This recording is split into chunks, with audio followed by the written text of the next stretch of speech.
আজকে আমার এই ছোট্ট মাতৃভূমি যেই কোনো মুহূর্তে কাঁটাতারের প্রতিবেশী গিলে খেতে চায়, কাঁটাতারের প্রতিবেশী গিলে খেতে চায়। ওরা ভাবতেছে এটা বাতের একটা লোকমা, এটা বাতের এক লোকমা, মনে করতেছে এক লোকমা গিল্লা লাগবে। দোস্ত, জীবনের মূল্য দিয়ে, রক্তের মূল্য দিয়ে আজাদি হেফাজত করতে হবে। তোমরা দেখো, তোমরা খুনের বদলা দিয়ে, তাজা খুন দিয়ে আজাদি হেফাজত করতে হবে। পূর্বপুরুষের আজাদি, আর তোমরা মোবাইল টিপতে টিপতে আরামে থাকবা, হবে না বাবা। দুশ্মন প্রমাণ করে দিছে, দুশ্মন এটা দেখাই দিছে এই জন্য যে ৩৩ বছরের তাগড়া জওয়ান, তাকে যেহেতু ফেলে দিছি, কাজেই পবিত্র খুনেই আজাদির হেফাজত করতে হবে। তোমরা বুঝতে শেখো। আমি বললাম বাবা, আমরা কেউই নিরাপদ না, ঠিক আছে, কিন্তু এটা মনে রাখতে হবে, তোমরা যদি এইভাবে গুনার মধ্যে ডুবে থাকো, অশ্লীলতার বেহায়াপনায় ডুবে থাকো, আল্লাহর জন্য জীবন দিবা কেমনে? আখিরাতের ভাবনা ভাববা কেমনে? গুনাহ তো তোমারে মনেই করতে দেয় না। তোমার মোবাইল, তোমার নারীর ছবি, একটা রাত পুরা চলে গেছে, তোমার জবান দিয়ে একটাবার আল্লাহ এই নামটা উচ্চারণ হয় না। আরে বজ্রসিক, তোরে দিয়ে পৃথিবীর কি হবে, আখিরাতের কি হবে? তোরে দিয়ে দেশ পাবে কি, আখিরাত পাবে কি? তুমি তো অকর্মণ্য, অপদার্থ। তুমি তো একটা নারীর জন্য শেষ করে দিলা জীবন। একটা ছবি, একটা নর্তকী, একটা জিনা ব্যভিচারের দৃশ্য, আহা! সবচেয়ে বড় অভিশাপ যুবক, মনে রাখো।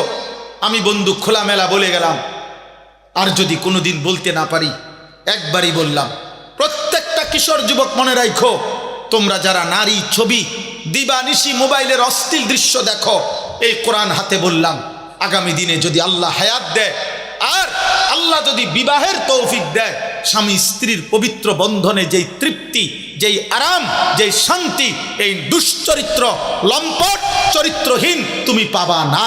দৈন্তার নয়কার না, আমি বললাম। সেদিন দেখবা তোমার বিবিও মনে করবে তে বেড়া অন্য বেডির লগে সম্পর্ক, তুমিও মনে করবা তাই বেডি মনে অন্য বেড়ার লগে সম্পর্ক। এই সন্দিহান যেই ফ্যামিলি, স্বামী স্ত্রীর মধ্যে সন্দেহ, খোদার কসম, ওই ফ্যামিলিতে জাহান্নামের আগুন জ্বলে। সারা পৃথিবীর সমস্ত নাজ ও নিয়ামত যদি এনে দেওয়া হয়, কিন্তু স্বামী স্ত্রীর এই অবিশ্বাস, এইটা আর পৃথিবীতে কোনোদিন কোনো কিছুতে আর সুখ দেয় না। আফসোস হবে এটা। ওই নারী বলবে, ওই মেয়ে বলবে, আমি ঠকছি, আমি এর চাইতে বালা বেড়াত পাইতাম। ওই ছেলে আফসোস করবে, আমি ঠকছি, আমি মোবাইলে যেসব বেডি দেখছি, এই বেডি তো এর ধারে কাছে নেই। হ্যাঁ হ্যাঁ, আরে জানো, আর হাসো না। নারী আসক্ত যুবক, হ্যাঁ হাসে, এই জন্যই হাসে। অর্থাৎ ও বুঝে, আমারে কইছে, ও বুঝে, অত বুঝে যে আমারে বলছে। আমি তো দুশ্চরিত্র, এই তো গুনার কথা বললে হাসি আর লোকান। বলো বাবা, এ তো জানোয়ারে রাখলা, পশু রাখলা। হালাল হারাম যার কাছে নাই, তুমি বলো। আমার কথা রাগ হইলে প্রতিবাদ করো, নাই তো তুমি প্রমাণ করো। হালাল হারামের পার্থক্য যার মধ্যে নাই, এটা জানোয়ারের স্বভাব। তুমি দেখো, একটা কুকুরের স্বভাব দেখো, একটা শূকরের স্বভাব দেখো, যে পায়খানা তো মুখ দেয়, বিরানি তো মুখ দেয়, তো তার কাছে তো হালাল হারাম নাই। তো এইটা তো পশুর স্বভাব। মদও খায়, মধুও খায়, সালামও দেয়, গালিও দেয়, হালাল টাকাও নেয়, সুদের টাকাও নেয়, মাকেও দেখে, মোবাইলের নর্তকীও দেখে, আপন স্ত্রীকেও দেখে, আবার উলঙ্গ ছবিও দেখে। তো তার কাছে কোনো হালাল হারাম পার্থক্য আছে? এটা মানুষের স্বভাব, এটা জানোয়ারের স্বভাব, পশুর স্বভাব।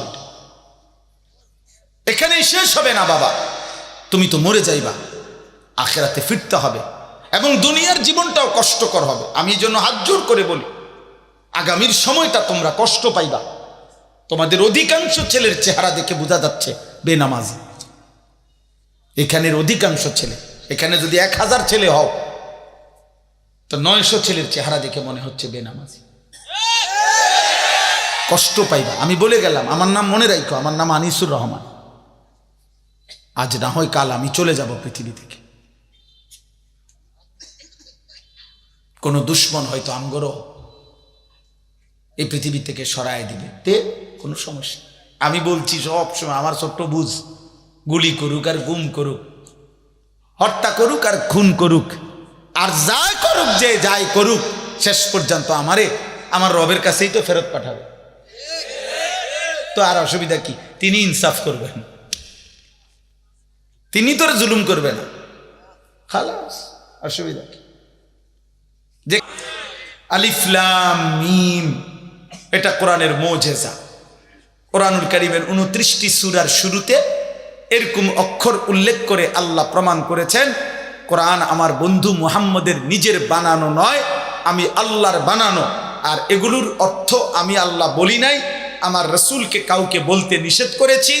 অতএব পৃথিবীর কোনো কাফের বেঈমান যদি মনে করে যে কোরআন আমার বন্ধু মুহাম্মদের বানানো, তাহলে তারা এর অর্থ বলে দিক কি বুঝাইতে চাইছে, কেউ পারে নাই। অতএব প্রতিবার প্রমাণিত হয়েছে কোরআন আল্লাহর কালাম।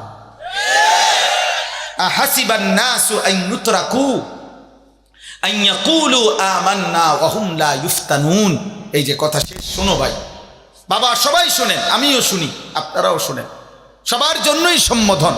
আল্লাহ বলেন, লোকেরা কি এই ভেবেছে, মানুষরা কি এই মনে করেছে যে তারা শুধু মুখে বলবে, কওল মানে জবানে বলা, তারা শুধু মুখে বলবে আমান্না, আমরা মুমিন, আমি ঈমানদার, আমি মুসলমান, এই কথা শুধু মুখে বলবে, আর ওয়া হুম লা ইফতানুন, আমি আল্লাহ কোনো পরীক্ষা না নিয়ে শুধু মুখের দাবিতেই আমি ছেড়ে দেব, জান্নাত দিয়ে দেব, এই কি ভেবেছে মানুষ? আল্লাহ জানতে চাইছে। কি চমৎকার কথা! আল্লাহ বলছে, কি ভেবেছো বান্দা? তুমি ভেবেছো দেখাইবা ভোটার আইডি কার্ডে ধর্ম ইসলাম, খালাস। জন্ম নিবন্ধন সনদে লেখা ধর্ম ইসলাম, খালাস। তুমি শুধু মুখে বলবা আমি মুসলমান, খালাস। এই বিড়ি মুখে, এই বিড়ি খাইতে খাইতে আমনে মুসলমান। 60 বছর বয়স, আপনি অনুবয়ে বইয়ে চা দোকানে, রঙিন টেলিভিশনে নর্তকীর নাচ দেখেন প্রতিদিন, আপনি মুসলমান। জান্নাত আপনি লেগে রেডি নাকি? আচ্ছা যাইয়ে নারী, আপনি কিতা মনে করছেন জান্নাত আপেল আর মালটা? হ্যাঁ, বনার চা দিয়া বিজয়ে খাওয়ান। আখেরাত কিতা পুটমুড়ি আর পেঁয়াজু। আল্লাহ তাআলা বলেন, ওয়ালাকাদ ফাতান্নাল্লাযীনা মিন ক্বাবলিহিম, আমি আল্লাহ প্রত্যেক যুগে, সেই আদম নূহ থেকে প্রতি জামানায় যারাই ঈমানের দাবি করেছে, ঈমান এনেছে, আমি আল্লাহ তাদের পরীক্ষা নিয়েছিলাম। কি নিয়েছিল বলেন? পরীক্ষা নিয়েছি, পরীক্ষা। আল্লাহ বলেন, পরীক্ষা না নিয়ে কোনো ঈমানের দাবিদারকে আমি আল্লাহ ছেড়ে দেই নাই। ফালা ইয়ালামান্নাল্লাহুল্লাযীনা সাদাকু ওয়া লা ইয়ালামান্নাল কাযিবিন।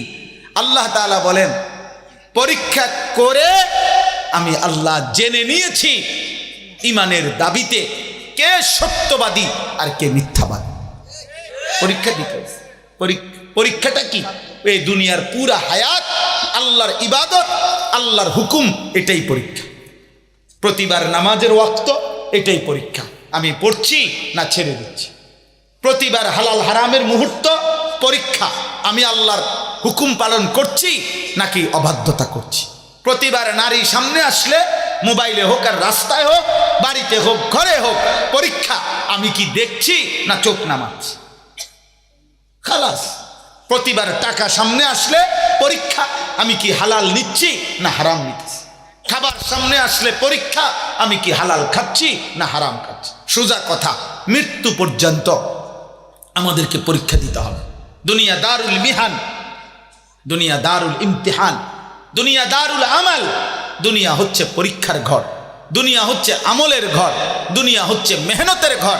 আখিরাত হলো দারুল জাযা, ফলাফলের ঘর, দারুল হিসাব, হিসাবের ঘর। মেহনত এখানে, হিসাব ওইখানে। আমাদের কিছুদিন আগে একজন বড় বুজুর্গ ইন্তেকাল করছেন, হযরত মাওলানা পীর জুলফিকার আহমদ নকশবন্দি রাহমাতুল্লাহ আলাই।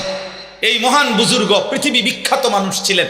হযরতের একটা বক্তব্যে উনি বলছিলেন যে এক মুমিনের জীবনের তিনটা, এক মুমিনের জীবন মৃত্যু পর্যন্ত মেহনত, ঈমান আমলের মেহনত, গুনাহ ছাড়ার মেহনত, মুমিনের কবর কিছুক্ষণের বিশ্রাম, মুমিনের জান্নাত চিরস্থায়ী আরাম। খালাস, মেহনত করবে দুনিয়ায়, বিশ্রাম করবে কবরে, আরাম করবে জান্নাত। আল্লাহ তাআলা আমাদেরকে তৌফিক দান করেন। আম হাসিবাল্লাযীনা ইয়ামালুনা আস-সাইয়্যাতি আন ইয়াসবিকুনা সাআ মা ইয়াহকুমুন। আল্লাহ তাআলা বলেন, তোমরা যারা যারা গুনাহ করছো, এই যে কথাটা আমি বলে ফেলছি, আল্লাহ বলেন যে তোমরা যারা যারা প্রতিনিয়ত গুনাহ করছো বান্দা, তোমরা কি ভেবেছো যে এই পৃথিবীর সবার থেকে ছুটে গেলা, আমি আল্লাহর থেকেও ছুটে যাবা? কথা বলে না, বলেন না। আল্লাহর থেকে ছুটা যায়? আল্লাহকে আড়াল করা যাবে? আল্লাহ থেকে বাদ দেওয়া যাবে? সাআ মা ইয়াহকুমুন। আল্লাহ বলে, যদি কেউ ভেবে থাকো যে আমি আল্লাহকে ডিঙ্গায় লাইবা, আমাকে আড়াল করবা, আমার থেকে লুকাইয়া যাইবা, তাহলে এটা তোমাদের ভুল সিদ্ধান্ত। আমি আল্লাহ থেকে এক জাররা, এক বিন্দু লুকাইতে পারবো। মান কানা ইয়ারজু লিকা আল্লাহি ফাইন্না আজালাল্লাহি লাআতিন।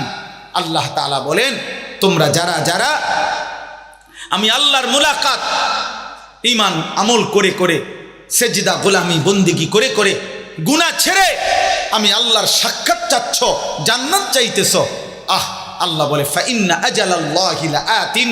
মুমিন বান্দা একটু সবর করো, আমি মৃত্যু পাঠাবো, মানে আজরাইল পাঠাবো, সে তোমাকে মৃত্যুর মাধ্যমে নিয়ে আসবে, আর আমি আল্লাহ জান্নাত তোমার জন্য খুলে দেবো।